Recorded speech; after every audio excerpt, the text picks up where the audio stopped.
Good morning, friend. How are you? I hope you're doing well. I heard a quote this week that I wanted to share with you. The quote said, "Stop trying to defend yourselves in rooms that weren't meant to understand you." And I can't remember where I heard this quote. I listened to so many different podcasts, and I read, and sometimes I see I hear things or see things, and I can't remember where I got it from.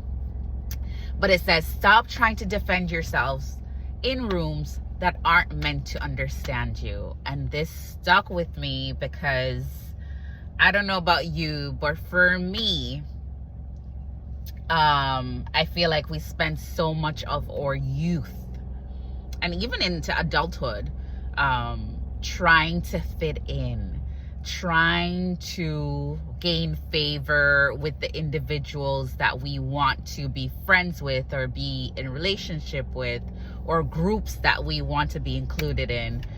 We spend so much time trying to fit in and trying to defend ourselves and make ourselves fit this mold that we really aren't meant to.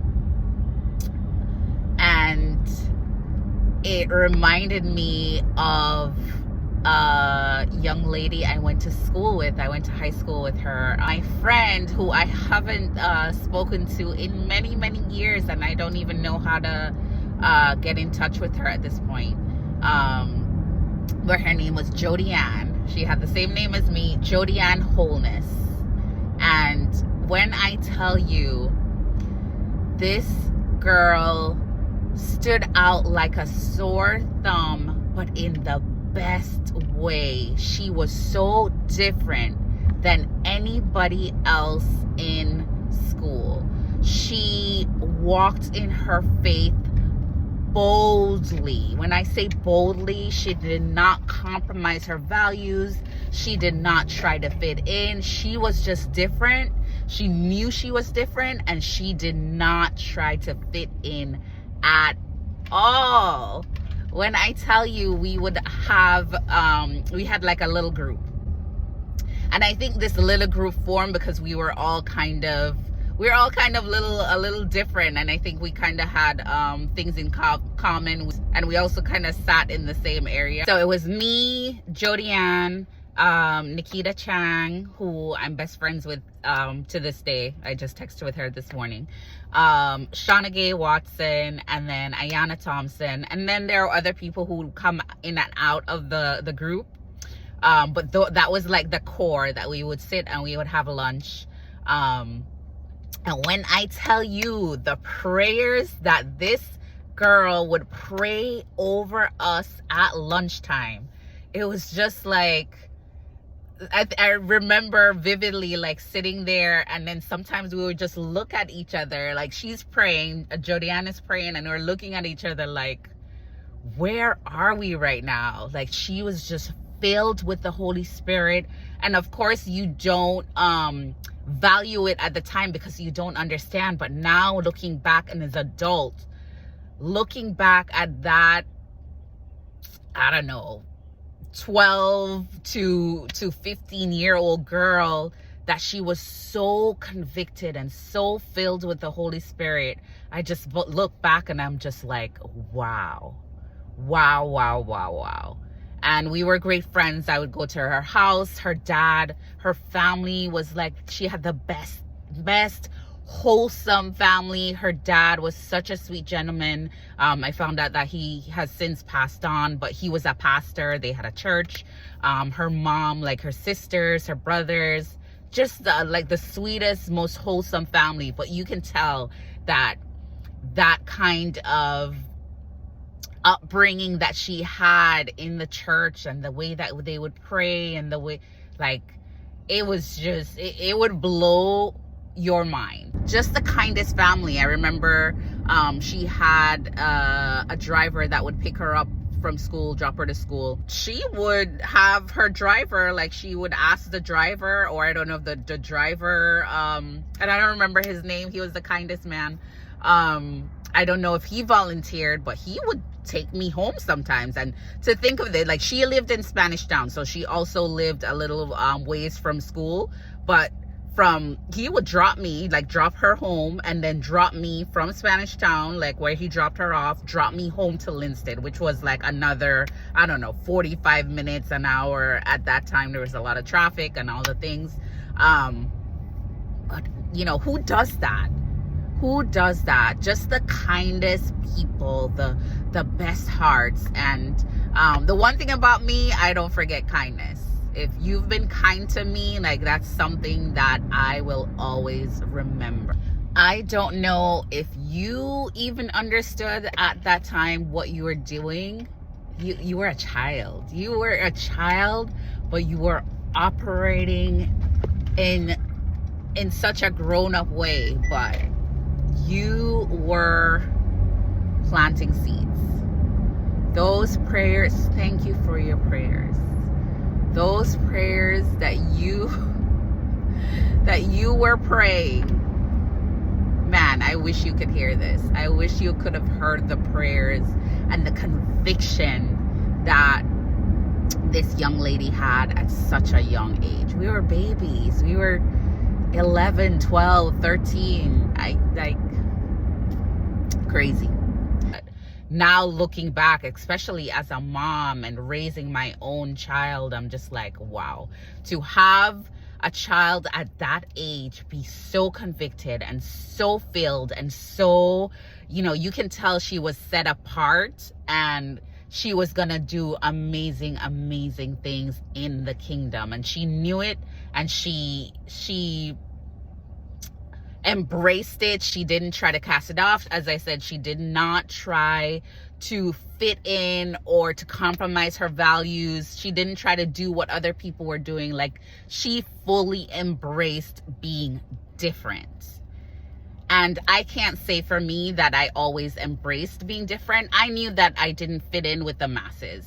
I went to school in Kingston, but I grew up in Linstead. So I was, you know, it took me an hour and a half, 2 hours sometimes to get to school each way.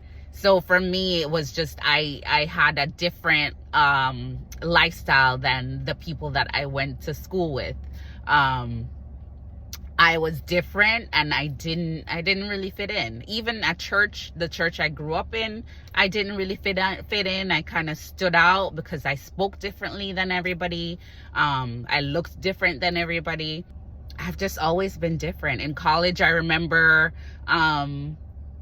even being with friends and them saying, you know, they want to go to this party, and don't get me wrong, I've been to the parties, I've done all the things, but at some point it got to the point where I was like, I mean, it's the same party, it's the same music, the same people you're gonna see. Like, what are we doing that's different?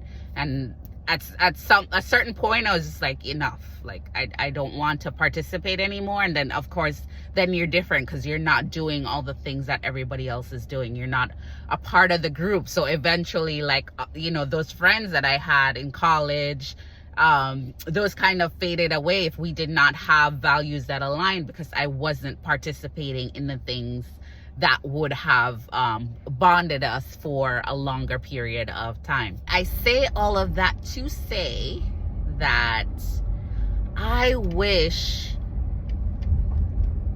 now, looking back, that I was taught that it's okay to be different. It's okay not to fit in. It's okay to stand out. It's okay because you are set apart. And because you have your own purpose in life, and your purpose may not look like these people that you're going to be surrounding yourselves with. And it's okay to be rejected and not be accepted and not be invited to all the things and not be a part of all the things. It's okay. Do not defend yourself in rooms that were not meant to understand you. Not everybody is going to understand you. Not everybody is going to accept you. And I think that is a huge part of when you come into Christ, understanding that things are going to be different. Things are going to change. You are not going to be the same, and therefore your surroundings are not going to be the same, because you have to change your surroundings in order for you to change.